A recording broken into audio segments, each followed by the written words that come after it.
অধিকাৰ নাই কংগ্ৰেছক তুলা ধুনা দিয়ে মন্ত্ৰী ৰঞ্জিত দাসে কংগ্ৰেছ দল হত্যাকাৰী দল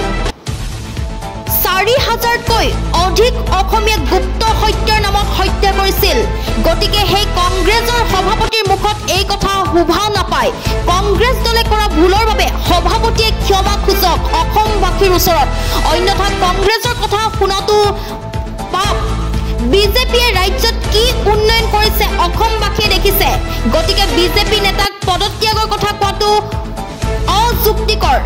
সকলো চৰকাৰী আঁচনি অসমবাসীৰ ওচৰত ফলপ্ৰসূ হৈছে কংগ্ৰেছে অপ্ৰিয় কথা কোৱা কাৰণেহে অসমৰ জনতাই লেইলেই চেই কৰিছে বুলি উল্লেখ কৰিছে বিজেপিয়ে যদি একো কৰাই নাই তেন্তে ৰাজ্যখনৰ কেনেদৰে উন্নতি হৈছে কংগ্ৰেছে বৰ্তমান আবুল তাবুল বকি আছে অসমৰ ৰাইজে জানে কাক নেতা বনাব লাগে কংগ্ৰেছক তুলা ধুনা দিছে